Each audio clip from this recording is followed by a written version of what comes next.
I think it's a stylistic mismatch for us. We don't prepare specifically for any particular team, and Chris does. When we try to apply our general strategy, it's really easy for them to know what it's going to be, but it's really hard for us to know what they're going to do. Because every single time they play, it's something completely different. And we've always been really bad at dealing with stuff that we don't expect. So we just have to brute force, like, outskill them, as opposed to try to understand their strategy and then, like, apply that to the next game.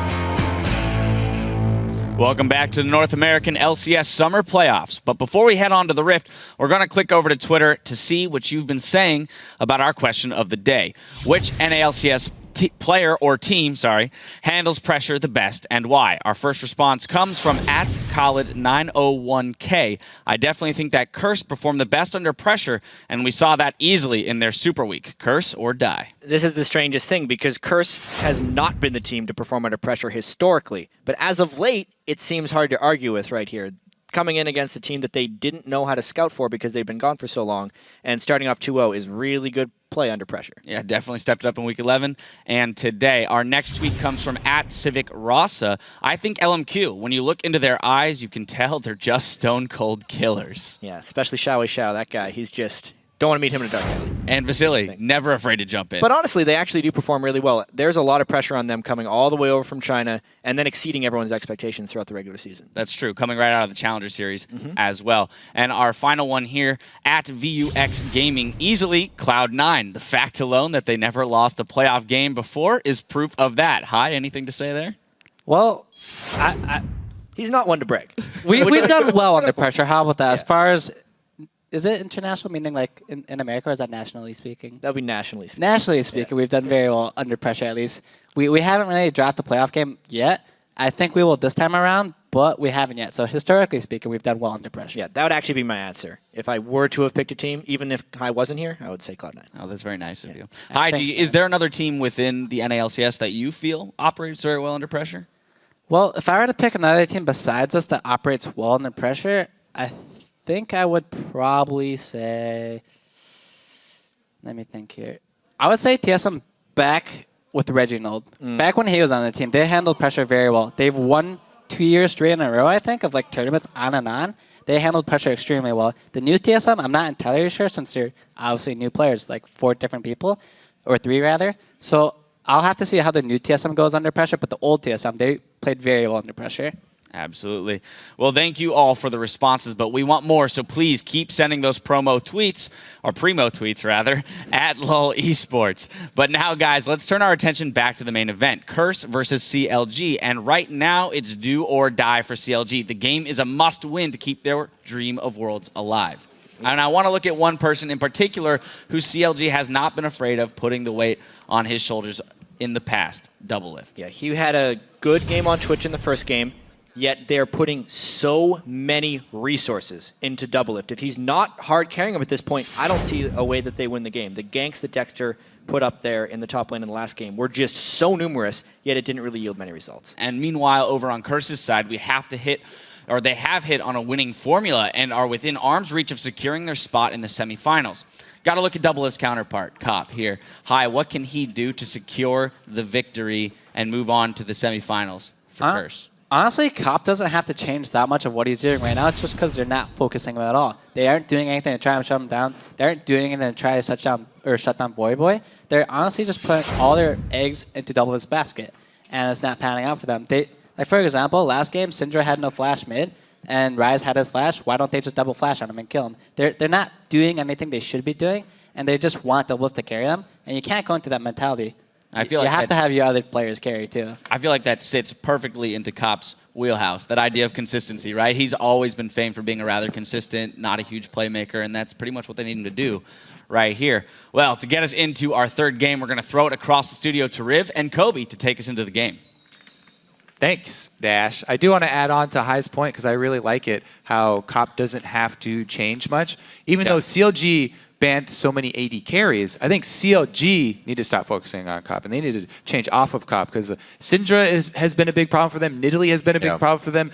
Nunu is also a really big, important character in this matchup, and yet this kind of tunnel visioning for CLG seems to be costing them. So a lot of the game 3. social media from the players saying that CLG is kind of focusing the wrong things. It's a best of 5. They're afraid of getting cheesed in all these strategies that they think Curse is going to do. The Tristana mid thing? Right. Yeah, I don't know if that's cheese. That seems like a legitimate strategy. Well, the other ones besides Yeah. that, like if they had something else, that I like the idea when I read that it's a best of 5. You know, there's going to be losses. Try your strategies too. There's time in this series. Make it happen. That time is kind of fallen by the wayside now. Match point here for Curse in the best of 5 quarterfinals versus Counter Logic Gaming. Facing off against Cloud9 will be the winner of this match. There's one of them. Okay, so there they go. They lost all these games. They banned out. What's been beating us? Syndra's gone. Nidalee gone. Get it. Now, Nunu is still up there. You can trade a Nunu pick, though. Let's see what Curse go to. They're actually forcing Curse to do something else. Right. All right. Well, they don't get to steal away the Nunu or trade that. But I still think it was a very good move from CLG. Dropping the Trist ban is probably a bad idea. Voyboy on mid Trist. Completely successful. It's even been successful when adapted. Froggen did it extremely well as well. Yep. It's just the champion in mid lane. Tristana shoves waves without having to use mana. And wave shoving is a lot what mid lane is about nowadays. So it's very hard for a lot of the mages early on to deal with the shoving of Tristana. You know, talking to some of the mid players that had to face it afterwards, they're just like, you feel like there's nothing that you can do because you keep having to spend all of your mana to try and keep up with this shoving of Trist, and eventually you run out of resources, whereas she just gets stronger and stronger and scales very well into late game. It's one of the biggest harassments to be able to push your lane and harass with like an explosive shot, one after the other. It's consecutive firing that Tristana puts on you in lane. Not this time. Not for Voyboy. Lulu and Kog'Maw picked up safety and shields for somewhat safe lane for Seraph coming in here. You know, something we questioned about Seraph as well in the beginning was he going to kind of be a plug and play? What are they going to try to do with him? Does he go above and beyond for the team, or does he fill the position of a top laner? And I do like the first 2 picks from CLG because Nunu plus Lulu has been such a good combo for a lot of these teams. When you not only have the Blood Boil on your AD carry, but you also stack the on-hit damage of picks, there's a multiplicative bonus that you get there for your AD carry, and that itself turns your carry into a giant threat. So CLG take away the Lulu, and they will protect their Kog'Maw. After the first game, I think this is going to be attack damage Kog'Maw given to double lift, just because the poke style for CLG did not work out. They weren't able to get their poke down before fighting. But, you know, this is still CLG. They could easily still go with an AP Cog mid. Syndra is banned out this time, so he wouldn't get punished as hard in the mid lane. Cop's Corki recently has been paired up with that Talon and with that Tristana. Both wins over LNQ and Dignitas in the Super Week 11. Very interesting composition Curse is putting together here.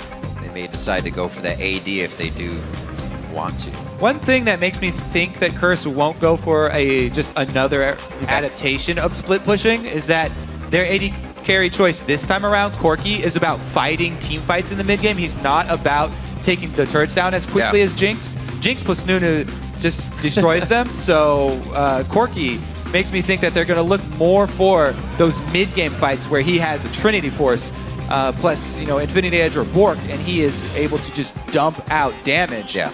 And they can make use of that Zillion in the mid game, where Zillion reviving somebody in the early team fights completely changes the face of the game. Oh boy. Forgot about this guy being up and that guy. Quas to get Maokai. He actually played that in their last 3 games. 3 victories in a row for Quas. Maokai Yasuo coming out for another AD on Curse. Talk about team fight combo. Maokai plus Yasuo is a ridiculous combo. That is guaranteed team fight prowess right there. Maokai's Arcane Smash does count as a displacement. Can set off Yasuo. Plus, then he's already in there with his aura running. That is a very, very scary mid game here from Curse. Let's see what CLG decide to use, they only have one pick left with which to counter. A lot Oh riding man, on Link here. that's scary looking for the early dragons. Early dragons, I would already say, those are cursed territory. If they control the vision, they've got a Nunu, they should really be able to set that up quite easily. Wild card here is the Evelyn pick from Dexter. We'll see what kind of chaos you can cause with that pick. See if he can actually use the perma stealth to CLG's advantage and get some surprising moves in the works for CLG. Oh man. So where's the early pressure coming from? That's kind of what I'm looking for from CLG. If they lose ground in the early game, it's not like they find it. Well, Dexter can help do that if he's in every lane this time. their Ryze scales well, their Kog'Maw scales well. Lulu's a great support as far as supports go for scaling well. Nami and Lulu is great disengage. So CLG, they can still play this, but holy, disengaging against a Maokai Yasuo is near impossible. So And then you got speed up as well if anybody really needs to get back in range. Oh, Zillion well, ultimate. yeah, exactly. Or Zillion speed up and ultimate. you're right. Add that into the Maokai Yasuo combo because that just means Maokai doesn't even have to flash half the time. He's got the speed and a bomb. That's true. Whew. We'll have to see how they utilize it. It's easier said than done, as always. The game's about to go live, so head over to Twitter and share your predictions by tweeting hashtag CurseWin or hashtag CLGWin to @LOL Esports.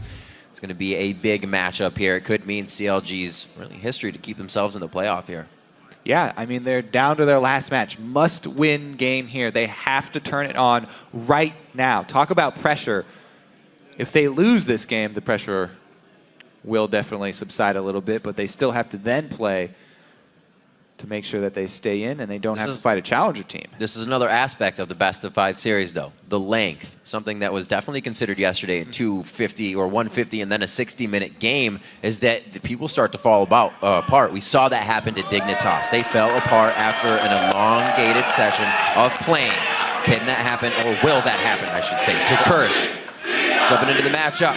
Home turf being created by the crowd here for Counter Logic Gaming on red side. Rally caps are on for CLG fans. Say that again. They are praying. Let's see what CLG can do. Level 1 here with the Evelyn mobile ward scouting. Welcome to Summoner's Rift. Defensive line set up. A different start. Mana Crystal this time. Okay, so yeah, Ryze versus Yasuo. Preferred counter pick for a lot of Ryze players, and Link is taking it to the extreme here, going super aggressive. Mana Crystal start, gonna make his Qs hit that much harder. We'll see how Voyboy is able to weather the storm. Kill potential there is definitely for both sides. So jungler intervention would be big. Maybe that's where Dexter will make his move, because Yasuo does have the Rune Prison. Rune Prison is a big part of why people like Ryze into Yasuo. I think there's exhaust as well from Voyboy. So, oh yeah, man. So talking about mid lane exhaust, that is definitely my preferred summer spell. Just overall, it's so good in so many different situations. Even offensively, people underestimate the armor reduction, and they often take ignite to, for those extra kills. But honestly, if you're in a long fight with the armor reduction and the slowed move speed, you can sometimes even get more damage out of bringing an exhaust, as long as you're not fighting like a Mundo or something. We will see here, though, Link once again going mobility for the mid lane.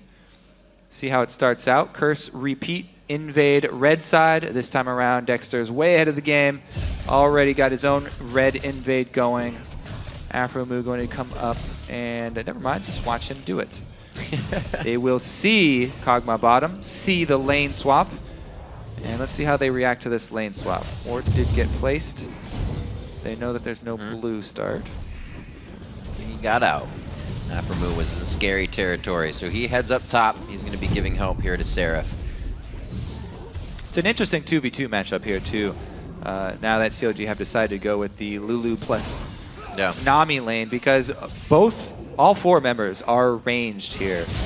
And all four of them have a lot of harass that they can dish out very early on. So the early jump that Cop and X Special got by being in that lane in the beginning, because they initiated the swap, not to mention the zillion extra 8% experience, is going to be pretty big, because if when Cop and X Special hit that level 2, they have a tremendous amount of burst damage. We'll see how they can use that to their advantage. Maybe they will force something on Seraph and Afromoon, but they didn't push very hard. And level 2, they're not doing anything. Nope. You can actually see mid lane. Voyboy missed one of the 2 first waves, went back, and he already has a pink and a green here. He was at 10-4 in CS, so Link is a bit behind on the pressure Voyboy is creating. We'll see if that continues. Yeah, one thing a lot of Yasuos can do is they try and charge up and shove the waves early. The timing here for the backing for Voyboy is something that we've seen a lot from actually High. He'll shove very hard and he'll come back with 2 wards. Usually they're 2 green ones, but since he's facing an Evelynn, definitely he wants that pink one to come back with. As we said, this mid lane matchup could turn poorly for him if the Evelynn does show up and there's a Rune Prison. Oh, hello! Oh, good thing he had an exit on the stage right. Link keeps himself safe there. Good spot by Dexter as well. Top lane aggression onto Xpecial. He's not afraid to stay in these fights and continue providing that utility. Getting out with a sliver. The mage fights of 2014 up top here. Corky's pretty much a semi-mage. We'll see there. Instant clear out from that ward. That should signal to Dexter. He should take that bit of information, because even though he lost his ward and he lost his time going in there, he should take that to mean that there is a pink ward either in the Wraith bush or in that back red side bush. And he should work around that from now on. Even when you lose something like a ward, you always have to take every bit of information as a jungler. Jungling's all about not only managing the information for your team, but also the flow of information. If you know what your enemy is able to see, then you can feed them misinformation in order to manipulate them. It's one of the funnest things about playing jungle, and one of the things that gives them the most power. Nice little job by Link there, playing mind games. Runs at Voyboy to get him away from the siege wave so he can easily farm it. Voyboy shares experience with Dominate now. No big moves to be made just yet. Dominate hasn't really been trying to get inside the jungle or find a Dexter, which isn't the easiest thing to do. Dexter's done a good job at keeping himself invisible, but he also has ganked a lot less this time. Doesn't feel like any of the lanes are really going to give him a for sure kill. Yeah, we'll see how the landscape changes once the junglers make their first returns to base, because, well, actually second return to base for Dexter, but Nunu, let's see how many wards Dominate decides to go with. Quillcoat will give him 1. Boom, boom. And he stacks up a whole bunch more. So you know the game plan for him. We'll see how Dexter is able to respond. Well, they've already started with the pink, so in that ward war, they feel like they have the defense so far in their pressure. The little pressure they have in the lanes. This, however, 18-29 for the top and bottom of how they're swapped around. Quas is having a little harder of a time. A little harder of a time, I should say. Yeah, he doesn't have any support with him, and he's in the only disparity here. The top lane is all range champions, but he is melee versus Kog'Maw. Pretty hard for him. Did he miss that cannon because of the wall placement? Just saw that at the very end there. If that was a wall to block a cannon kill, that was a masterful move by Voyboy to deny some cannon minion money for Link. And as we said, Dexter, great job, returns back, took the information, kills the pink ward. Dominate, though, has the level 2 consume. Voyboy on the outside, great bubble dodge. Very nice wind wall as well. Link coming on the outside. Great grab by Dominate. Does the fight continue? Voyboy throws down the exhaust. That's the power. He hardly took any damage from the repeated machine gun attacks of Rise. Beautiful last breath gets the almost entire team of CLG. Curse really can't follow, though. They steal the dragon. They run them off. They didn't even have their AD carry that entire time. And we already saw the first Maokai Yasuo combo. Wow, Voyboy. Whoa, Curse with a massive, massive outplay right there. Very beautifully done. Cop still full health here. They're ready to stay and stop backs as well if they can. Quas can clean up the mid lane. They're going to be able to shut one down. Xpecial causing a little bit of trouble here. And he's just going to go ahead and say, nah, nah, nah, nah, nah. Uh-oh. What's Cop saying? I don't know. Cop's saying flash. Oh, and he has the Valkyrie. Cop says first blood again for Curse. Wow. Persistence pays off once again for Curse. Xpecial decides to go open door number 2, and he fortunately runs straight through the Nami bubble, right into Afromu, and performs a masterful bait and switch here.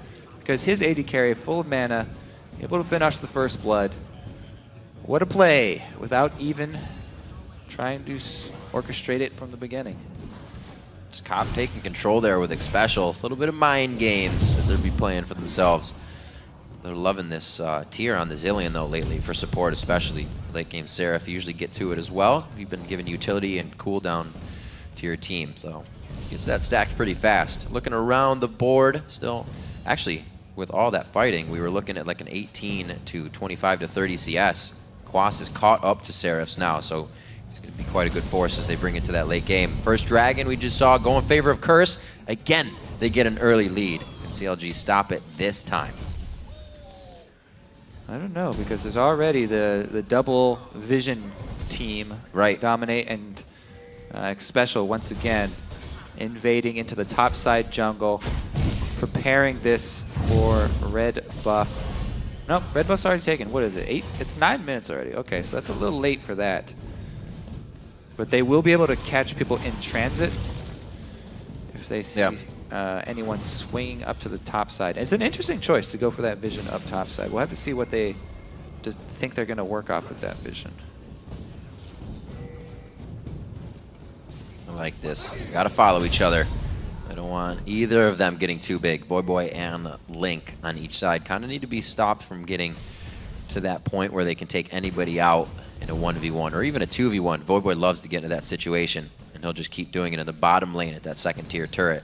You might see Curse kind of even put themselves into a split push composition if they can do so and avoid fights. Well, Dexter has spent a lot of time just sitting in this bush waiting to try and get that combo that we talked about, the Rise plus jungle gank. However, Dominate comes down with Voyboy, so he scares him off, and all the time spent trying to wait in that bush goes to waste. They do know that Dominate is down there at least. They did gain information on his position. What a weird game. But there's no way that they could fight it. Oh, you're talking about the switch mid. of mids? Duo's mid now. Mid's bottom. Well, it was a good answer in the in the lane swap there. And having the duo mid would definitely facilitate further invades from the new jungle. I think we should just have duo mid all the time. New thing. It'll be a lot more fighting. It's for this team, for Curse, since they're such the mid-game power that we keep talking about and their team fight power. They're wanting to take control of the jungle so early. It makes tremendous amount of sense for them because they could send Nunu on dangerous missions and then have the firepower to back it up from the mid lane, very close to roam from there, especially since their mid laner, or one of their mid laners, is going to be Zillion with the speed up. Half HP for 200 HP. Quas winning these fights 2 levels up right now on Seraph from being in that lane. See if Seraph can keep himself safe. 66 to 59, the CS is staying there. Seraph's going to be able to bring good utility to the team. Keep Double Lift alive. He's at 87 and 91, so he's not going to be a gigantic Kog'Maw right off the bat. CLG is still kind of scratching at an advantage they can get in this one to give themselves objectives, 1 minute on Dragon, and much more. They're going to need some turrets here for map pressure soon. Let's see if they can actually secure a mid turret before Dragon. They actually have 4 of their pink wards down already to try and keep tabs on Dexter. If Dexter tries to make any aggressive move into Curse territory, they will 100% know about it. So they're effectively bottling up this Evelynn and keeping down Dexter's early game-changing potential. He's forced just for a drive-by. And now know where he is. Having vision on E, very nice. They don't have too many forward pink wards, but they are stopping him. Dexter has a line of wards he's going to have to walk through. 4 pink across Curse's side. A line of scrimmage, if you will. Very safe in protecting their own resources, and right now putting a forward push on mid lane. And no pressure to Quas in the top. He's having a great time. Voyboy's going to grab up red, and I think we're going to see a little bit of Dragon pressure. Let's see here. What spawns first, blue or Dragon? Looks like Dragon will be the key. I don't think Dominate got his red yet. So that means it's going to be Dragon, #1 thing to fight over. Going to be very, very hard for CLG to contest that Dragon. Teleport is up for both top laners, yet both top laners can stop their counterpart if they decide to try and make it there. This is where we said it gets scary, though. This death squad of Curse. The one bonus is that without Malachi, Voyboy has to start his own knockup. And they rush right in. Does he have the exhaust up? Voyboy does. He has not used it just yet. Dexter is the focus here. The teleports are coming in on both sides. Wild Growth has already been used. Curse seems to have the upper hand. Dexter's doing a nice job in the back line. Takes down one. Cop trying to focus the DPS from the outside, and he starts to. Double kill for him. Not a triple kill as Voyboy picks up the third one to fall. Seraph is just going to have to walk this one out. Can they put him in a box? Looks like he gets out just in time to stay safe. Great fight again from Curse. Dragon stays alive, though. Yeah, I guess CLG did not hesitate to initiate that one. They do come out losing the control of the area, though. So we'll have to see how the second round goes. I kind of want to look at the replay of the top laners. Oh, I see. Lulu's under her tower, so there's no way the top laners were going to exchange interrupts. Right. And so instead, they just end up exchanging teleports, and both end up down there. Pretty even as far as the kills go. Man, Voyboy got so close to dying. But no more shots from Double Lift. There's so much chaos from Curse when you have that many people for the other team to focus on. CLG was focusing the right people, but that still left Cop on the outside to just shoot in phosphorus bombs and auto attacks. All right, round two. Here it is. Blue buff first. This is like the calm before the storm. This is the opening fight for the Dragon fight. It's not good, though, to be losing the blue buff. Seraph is going top. They are giving up this Dragon fight. Wise decision from CLG.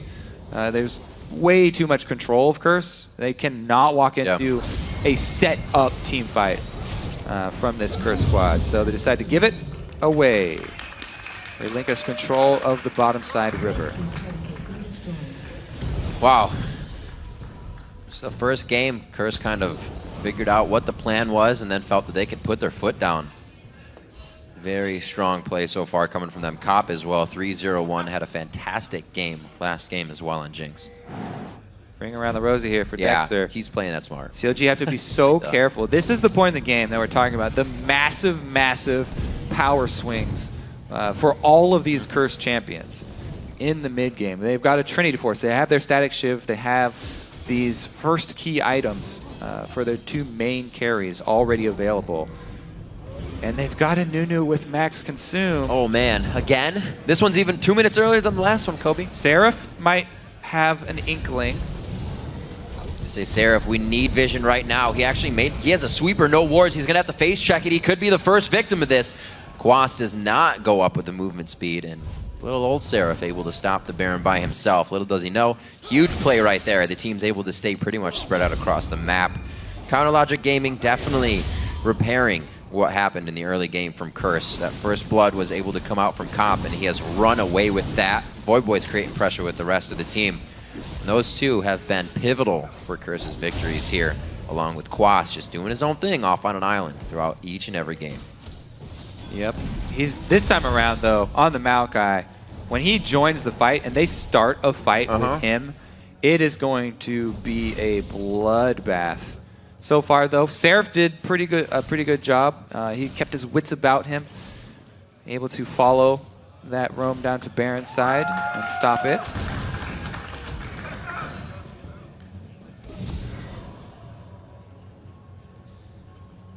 So it looks like the Scrying Orb and Sweepers come out. Vision feels like it, in Curse's eyes, can be controlled more by denying everything CLG has and slowly moving forward. Man, level 11 Maokai versus the Lulu. Even Maokai able to get the shove on and get lane control. Let's see what Curse can do with the double buff Corki. Yasuo probably going to try and make a solo play down there. Nah, they do. They just got vision of Evelynn in her own red side jungle because of their deep wards. Might open up some counterplay down here. Negative. Back and forth, yeah. It looks like they want it. They're just backing off right now. I like that, though. Voyboy's old habits were to always go in on the fight, get himself in trouble. He's definitely corrected a few of those, and it really causes him to be one of those huge impact players for the team, because then he does go in at the right moments. Yeah, both those guys did get their early resistance items, so they're happy to just farm against each other. Good swing up top. All 3 members? No, they don't. They pull off X Special. But they've got control of the top side.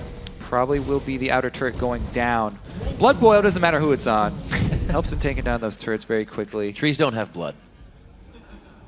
Sap Boil? I don't think you can change the name of the ability based on the champions. It works, though. Gotcha. We'll just go with that, I guess. Look at this, though. Defensive wards up for CLG in their red side jungle. So they're already prepping for Baron defense. That's what this is. In their red side jungle, they're trying to regain control because of the threat of this new max consume. They have to be worried about these Barons. Already 18 minutes in, you can see how cautious they're playing. Trying to get that early warning system up. Good words from Curse. Keeping eyes on Dexter as they need to. Only with the Lizard finished on his side. He's got the Sight Stone for vision. They know falling behind a little bit, they need to open up the map with the eyes so they can stop Curse from doing things like this. Woo. Completely prepping the Baron, and they're the only ones with vision around this area right now. Only blue wards. So the thing is, now that Curse have committed these pink wards up to this Baron control, they also need to commit champions to defend those pink wards because they're the stronger team for team fighting. They should not let these wards die. However, they abandoned the area. One will probably get cleared out by CLG here, even though Curse are the stronger team fight right now. So even that right there was a big pickup for CLG. Only got one of them, though. Important one inside the pit remains strong. There's a ton of wards. All the way, actually, not deep red, but on that red side buff as well for CLG. So anything from quite a ways allows Curse to be privy of where CLG is. 5k gold and more control on both sides of the map. One just died on red, but Curse can still close in on that if they need to. Curse valuing blue buff steal more than that single pink ward. All in all, good decision, good forethought using the timer on that. We'll see how they return to Dragon, and then after this next Dragon pickup, we'll probably see them go for something because CLG, once again, they gave up the last Dragon. They're not going to fight this one. What can they get in exchange for it, though? Because CLG should know that they do not want to wait around this Dragon. The worst thing you can do is just hang around a Dragon you know you're going to give up and waste your time there. So trying to make a play on the top side of the map, timing it with this Dragon, trying to make the best of a bad situation. But Cop has his defense up. Yep. Or Quas. Cop and Quas. Keeping each other safe. Defense and numbers. He's going to be out of there, though. Dexter got a good mind to start a fight on Cop if they were able to catch him there and pinch in from mid lane. Curse taking an uncontested Dragon now. And really, a little bit of time of this used for CLG to grab vision on the Baron. But it's not something they can hold as well. So they're just biding their time for Curse to make a mistake here. No initiations are going to be coming from them. So the trade ended up being pink ward inside Baron for the Dragon kill. They didn't quite get the other pink ward either. Dexter was a little bit too worried that he would be collapsed on to get the pixel push. Hey man, 5 hits is a lot. It's a long time to stay in one place, especially this very squishy Evelynn. Sight Stone plus Lizard Elder does not let you survive long, especially since Cop on Corki. Double buffs. That is one of the scariest things. Mid-game Corki double buffs is ridiculous because Corki, yes, he has one of the longest cooldowns on his dash, but it also travels the furthest distance. So if he catches you out with a red buff on, very, very dangerous for you. Scorch the ground and pretty much make your day miserable. He's on a good build path right now. Triforce finished, and he's got the pickaxe on top of the scepter. Doing more damage than Doublelift. Somebody we haven't seen too much of this game. Usually Doublelift's involved in quite a bit to get himself going, or the team's helping him. Only 2 assists there from somebody they're putting quite a big backpack on for the team. Quas using Maelstrom to close out the bottom lane, and somewhat of a split push that they can activate here. Almost a 1-3-1 with Jungle Invade. Yeah, Curse are so far ahead that they have a split-pushing Maokai winning the split-push war. Yeah. CLG don't really have a good 1v1 option versus Maokai. No. They are such a heavy AP team. Quas went early Banshee's Veil. And Link gets bullied out here. A little bit of vision onto X Special. Pressure. Dexter come up with a flash, He crazy has to steal. go big. He has to go big to get this Baron.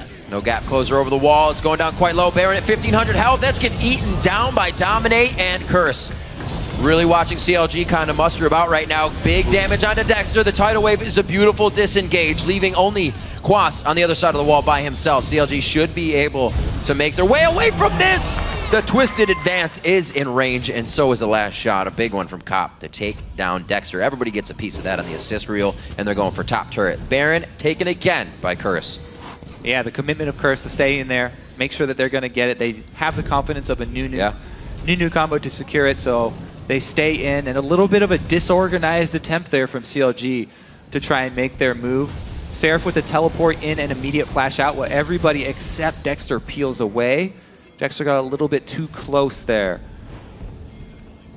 Wrapping around the opening of the Baron. And they're doing everything they want now. After that point, like, if you don't make something happen with the Baron hitting Curse, you're going to lose plenty of objectives afterwards, because that's really full health coming out of the pit. The only kind of advantage that you can get for a team fight right now if you're CLG. If you work with the DPS of Baron, then maybe you can catch them off guard and work some positioning to your advantage, but there's no way you're going to contest those towers afterwards. So Curse come up huge, 10k gold lead, Baron buff again, 24 minutes in. Expect that shove onto a turret and a tower dive if CLG stick around. They are well equipped for this tower dive. Even though there's no armor to speak of for Curse right now, they have a zillion ultimates, and they have, as Freak would say, tons of damage. Yes, they do. Voyboy, level 15, 2 levels higher than anybody on Counterlogic Gaming right now. Quas is actually 14, higher than Link in the mid lane. These guys have so many things playing in their favor. All right, let's see if we can see a flash. Oh, Maokai does not have flashed. Okay, so it would have to be a sped up Maokai. Maybe Zillion speed up Maokai into Twisted Advance on Double Lift. God, he's so if big. that happens, Double Lift will get Arcane smashed and Yasuo comboed, and it's pretty much up to Seraph and Aframu to keep him alive through that dive, which is definitely going to be a tall task. Tall task indeed. Curse bringing themselves up to that right now, at least for the quarterfinals here. An amazing stretch of play they've had. Coming out of Super Week with 3 consecutive wins at the end. That was over TSM, LMQ, and Dignitas. Coming into the playoff picture when they were asked, who would you guys want to play against in the playoffs? Curse, Voyboy is more than happy to say Cloud9. Ooh, there's a lot of damage right there. So Curse versus CLG, they feel very confident about this matchup, and it's shown throughout all of their play. Just 25 minutes in, a second time here in a row that Curse has taken Baron before 25 minutes, and it's working beautifully as they just keep doing things in such a strategical fashion. Yeah, so they're going with that split push, relying on Voyboy to actually keep the pressure on Link. Ooh. There goes a little preview of the tower dive. Voyboy's not here, so we actually don't get to see the Maokai Yasuo combo. However, outer turrets are not where CLG will make their last stand. As always, it is the inhibitor turrets, where you have the extra added fortifications of the walls to try and funnel them through. And it will be a defense of the Alamo for CLG. See if they can keep it alive long enough for some extra scaling. Double Lift and Link. It's still pretty early in the game, so if people go down, the death timers are not going to be too long. That's something you got to consider here. Curse has definitely made a lot of work in a little bit of time. Now looking to even take over CLG's jungle. If the rest of Curse had closed in on that, it would have been it. Voyboy actually does not have an ability to activate Last Breath. He was still looking for a few more Qs, so they get out on this one to fight another day. CLG as well. Aframu is going to get healed up, get some more mana in his bar. They have the disengage here. They don't have too much wave clear, though. Seraph's going to have to be on the front line to do that. Yeah, it's hard for CLG. Even if Seraph goes up for that wave clear, it's dangerous. Yep. Anyone who gets exposed, Quas is ready to dive them. No outer turrets will be saved this day. Voyboy going to be the first in the game to 18 if they're able to reach that mark. He has been wreaking havoc. Really putting these games on their back. Curse has been showing well on the big stage here. Best of 5 series. It's definitely something that these teams said they practiced for. They had to get themselves into this mindset. No more stopping the game after a false level 3 or something erroneous. seems to be paying off quite well. And they've kind of stuck with things that are in their wheelhouse. It seems like CLG's picks have been much more reactive in Champion Select to any of the games that have been played. Yeah, and Curse didn't have to show that much. Beyond a split-pushing Nidalee strategy, Yeah, right. They didn't reveal too much extra this time around, so Curse pretty much already looking towards Cloud9 and what's going to happen there. Curse are one of the most diverse playbooks of any of the teams in North America. It's actually a really good matchup for Cloud9 because Cloud9 have been very adaptable themselves, and both teams do rely heavily on their mid laners for those game plans. So that will be exciting. But one thing that will probably not be getting through are the Nidalee split pushes. Let's see though, CLG still have a bit of life in them. The turtle is real. Let's see if they can do it. There's zero reason for them to go outside of their base now. They cannot contest the Baron. The gold lead was very iffy for them to contest last time on Baron. And now there's so much weighing on their minds, Kobe. You can tell from the pace of the game. The first game was neck and neck. The second game, Curse seemed to take more footing. This game, CLG has yet to drop one of their towers. Curse is full bore, 100% for the win here. CLG, they might be tilting a little bit at this point. Curse are kind of just reveling in their success at this point. They have complete control, and Dexter is a man on a mission to get vision of Baron and pull off a magical steal. However, pink wards, visible. So many scary things. Gotta run away. Diving out by himself there. Could have gotten twisted advance there by Quas. No lantern to get him out. A lot of risky moves need to be done. That's how CLG keeps themselves in the game. So the mistakes are only going to happen if Curse plays it even better. All right, let's see. Last-ditch effort. Dexter is in position. He wants to go for it this time. Still flash available. This could be big. Going for broke. They get special quite fast. That's the Zillion ultimate down, and they blew his flash. Do they have the damage? A great wind wall by Voyboy to shut down a bit of that early DPS to impact the fight. On to Aframu. He's down. Doublelift gets the hit. Quas is just way too big. 2 levels up right now. Soloing Doublelift on the backside. A 2v1 for Doublelift to go down, or rather, on the other side, Link to go down, and Doublelift finally falls. The ace at Baron. Curse will grab once more. Good attempt from CLG, but just way too much money in the pockets of Curse. CLG even did some things well in that fight. Absolutely. The good focus. Rune Prison timed very well from Link. He stopped the movements from Voyboy while the very low duration knockup from Quas came out. So that small window of the Arcane Smash, they got the bump. See this but again. Link already had Voyboy in a Rune Prison. So Dexter, one man, he's going to go down there. But they traded for Special. At that point, it's pretty good. Immediate Rune Prison. Voyboy doesn't get to ult. Then he gets exhausted by Link. So the follow-up, very good there from CLG. They focus down, take out the Yasuo. But there are too many other threats. Quas by himself is a beast right now. Able to finish off double. That was technically a 4v5. Special went down immediately in that fight, and Dexter got his Agony's Embrace off, so the damage was dealt there. Special, he's up for the Baron. It's nice for him. He revived in time to get the buff. Perfect. Now, though, nothing left on the map save for inhibitor turrets, so we will see Riv, the dive. Will we? I just need to be sure one more time. 16,000 gold, Kobe. Astronomical right now coming out for Curse here. 32 minutes on the clock. Right now, they're very sure that they can pretty much just kind of walk this one in the front door. And what a ride it's been for this Curse team. They started off, like many of the other North American LCS teams, coming into this split with some roster changes that they would have to work through. Continually switching out the support role as Cop is used to. And they too were aware that they were going to have to work through some growing pains, as many of the other teams had to work through. But man, did they have a rough start to the split. But when you end it with an undeniable statistic like 8-2 against the top teams in the league, you're bound to be in a position like this at the end of the season. Yeah, and the one thing with that statistic that you can't actually ignore is the fact that it does bring up inconsistency issues for them, because they did drop those early games to the teams that are not in playoffs.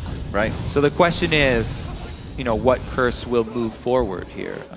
Will they keep up these types of performances against arguably North America's strongest, the first place? Yep. Cloud9. Right now they test their chances one more time, peppering the front base of CounterLogic Gaming's first inhibitor turret and what could be the last matchup in this best-of-5 series. Cop throwing out some missiles from the outside. They get the first inhibitor. Quas and Boy go in on each other here. It's going to be on to Link. Can they take him down? Oh, he gets the last breath. No, actually just gets the last Q, sorry, and the hit for the kill as he flashes in. Seraph's going to be the next target here. Cannot get any whimsy out. He goes down, though, so they're not going to maybe be able to finish this one. We got a very hurt I Will Dominate. The inhibitor's down. The pressure continuously created here, and looks like they're going to stay for some damage, Kobe. Aframu came in for the exhaust to slow him down for another tower hit. Double lift, though. He's gonna be well pressed to defend this. This is gonna be it. They are pushed back to the fountain right now. Nexus turrets are falling. 34 minutes into the game. A clean sweep on CounterLogic Gaming after the boot camp in Korea. It's not gonna be enough to stop Curse. And it's gonna be a 3-0 in the best-of-5 quarterfinals. Curse takes out CounterLogic Gaming.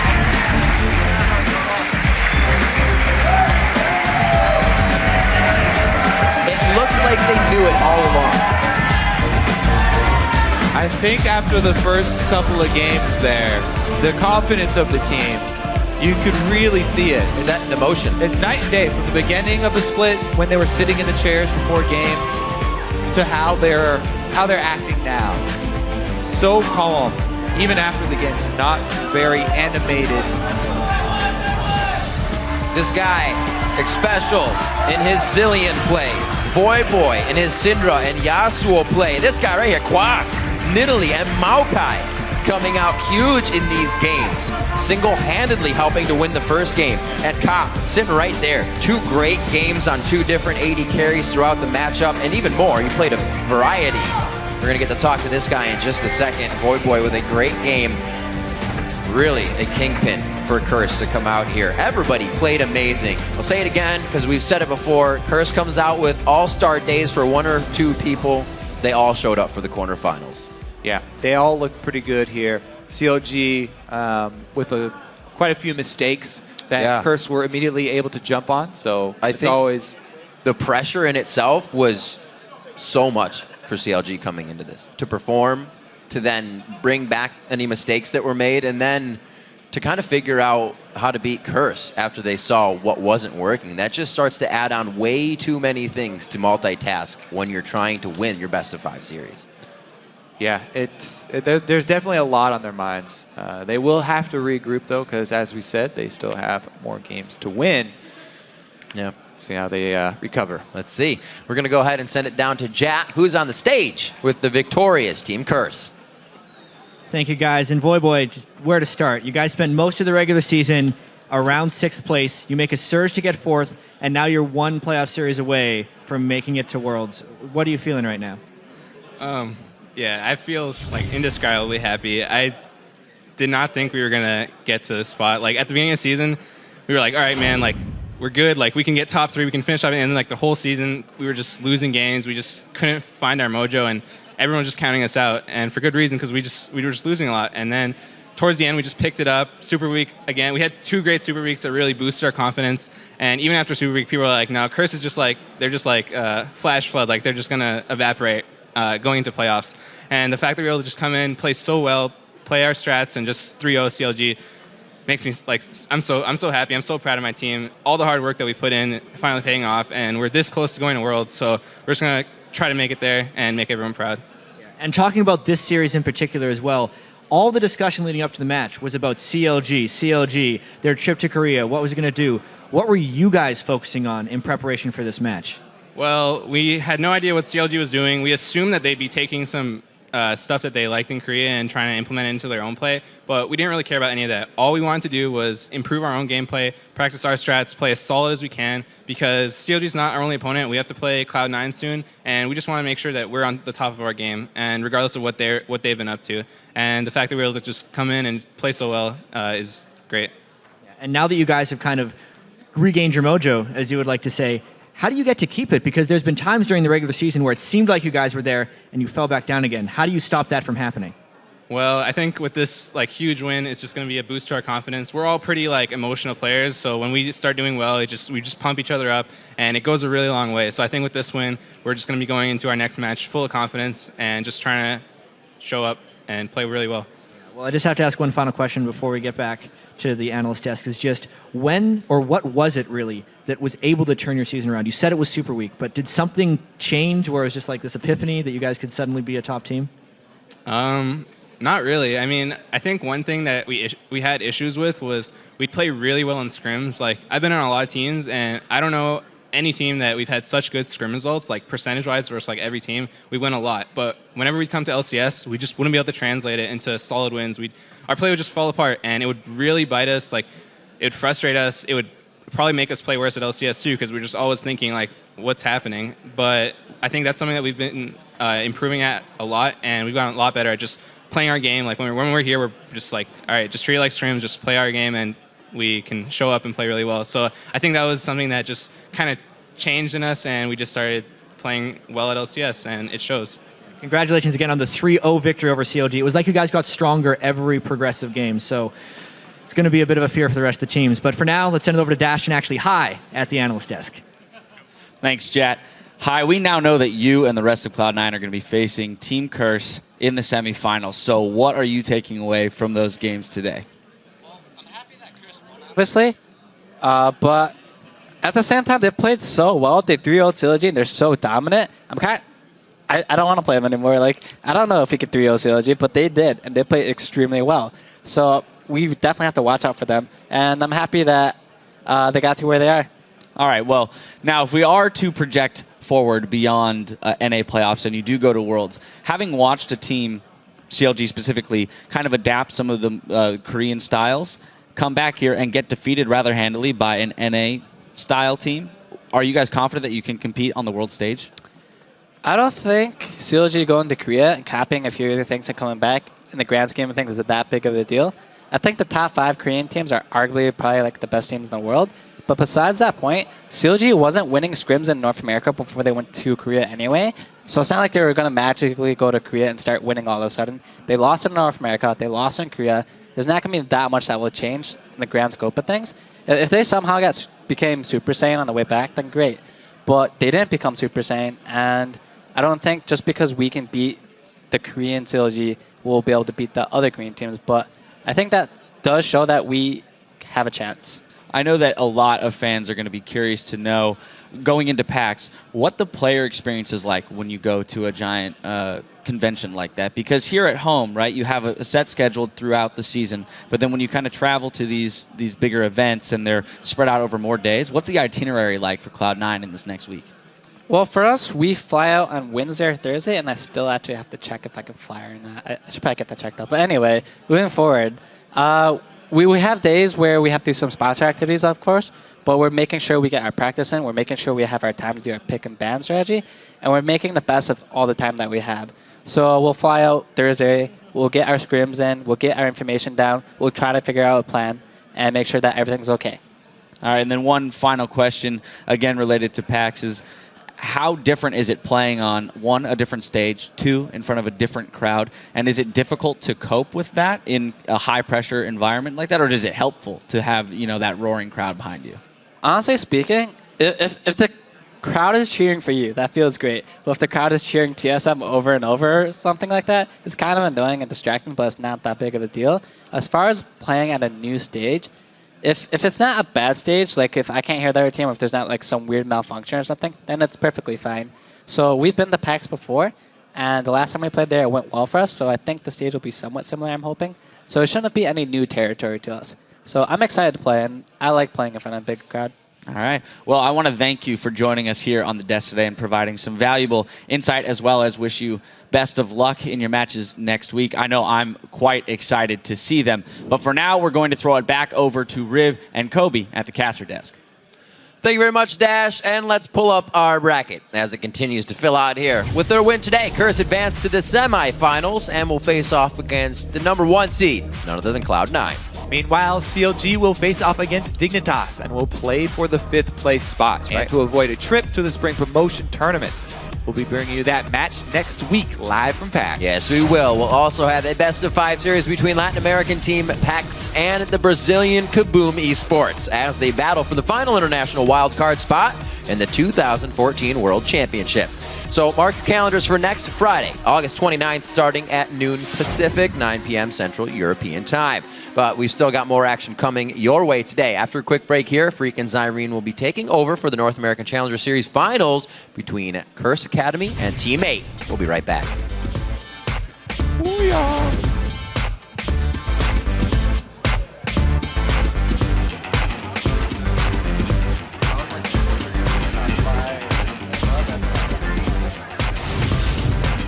How do you say Cogmon's Espanol? What is he? What is he, like a worm? Gusano. El Usano. That's how you say Cogmon.